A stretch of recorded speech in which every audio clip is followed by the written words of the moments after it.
Hello friends, welcome back to our YouTube channel game of finance. उम्मीद करती हूँ आप सब अच्छे होंगे। तो फ्रेंड्स, आज इस वीडियो में हम बात करेंगे एक और नए अपकमिंग आईपीओ के बारे में जो 27 सितंबर को ओपन होने जा रही है और कंपनी का नाम है one click logistic India limited. तो फ्रेंड्स, आगे इस वीडियो में हम जानेंगे कंपनी प्रोफाइल के बारे में, company financial, object of the issue, valuation, peer comparison, IPO detail, important date और करंट जीएमपी के बारे में, और जानेंगे कि क्या इस आईपीओ के लिए अप्लाई करना सही रहेगा या नहीं। तो चलिए शुरू करते हैं। तो सबसे पहले बात करें कंपनी प्रोफाइल की, तो वन क्लिक लॉजिस्टिक लिमिटेड 2017 में स्टार्ट हुई थी और ये कंपनी लॉजिस्टिक सर्विस और सॉल्यूशन प्रोवाइड करती है। बेसिकली ये कंपनी ओशियन और एयर के थ्रू बल्क कार्गो एक्सपोर्ट और इंपोर्ट करती है, साथ ही वेयर हाउसिंग का भी बिजनेस है।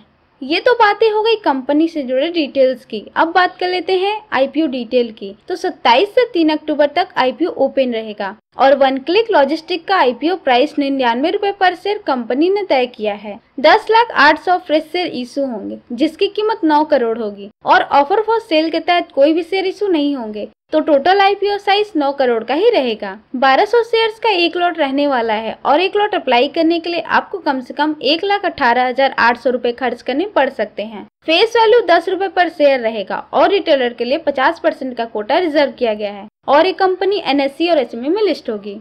और अब बात कर लेते हैं आईपीओ की इम्पोर्टेंट डेट की। तो 27 सितंबर को आईपीओ ओपन होगा और 3 अक्टूबर तक ओपन रहेगा अप्लाई करने के लिए। 6 अक्टूबर को आईपीओ लॉट होने की उम्मीद है और जिन्हें आईपीओ लॉट नहीं हुआ होगा उन्हें 9 अक्टूबर तक रिफंड मिल जाएगा और सब कुछ तय डेट के मुताबिक रहा तो 10 अक्टूबर तक डीमैट अकाउंट में शेयर क्रेडिट कर दिए जाएंगे और 11 अक्टूबर को ही आईपीओ लिस्ट हो जाएगा।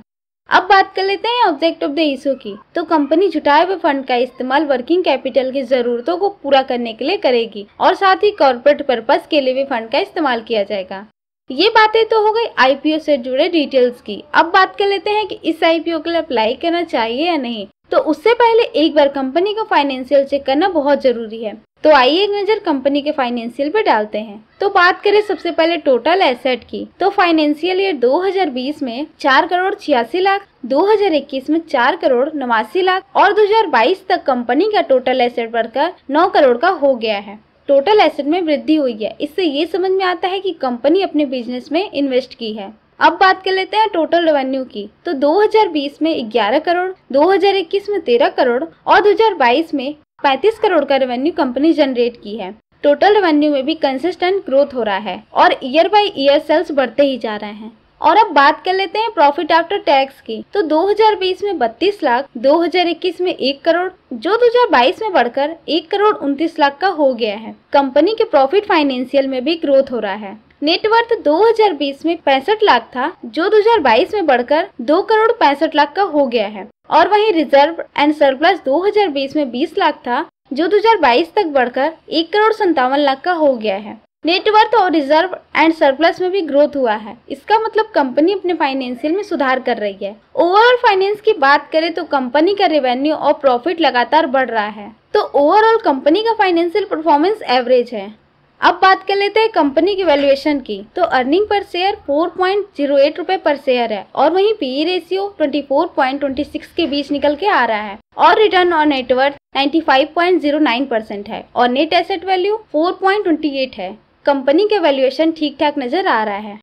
अब बात कर लेते हैं कि इस आईपीओ के लिए अप्लाई करना चाहिए या नहीं। तो कंपनी थर्ड पार्टी से कॉन्ट्रैक्ट बेसिक पे लॉजिस्टिक सर्विस प्रोवाइड करवाती है। फाइनेंशियल परफॉर्मेंस भी एवरेज है, इसलिए मैं इस आईपीओ को अवॉइड करने वाली हूँ क्योंकि इस आईपीओ के साथ जाने में हाई रिस्क और लो रिटर्न है। वैसे आप क्या सोचते हैं इस आईपीओ के बारे में, हमें कमेंट करके जरूर बताएं। और आपको वीडियो पसंद आया हो तो वीडियो को लाइक करें और चैनल को सब्सक्राइब करके बेल आइकन को प्रेस कर दें और अपने दोस्तों के साथ शेयर करना ना भूलें। And thanks for watching.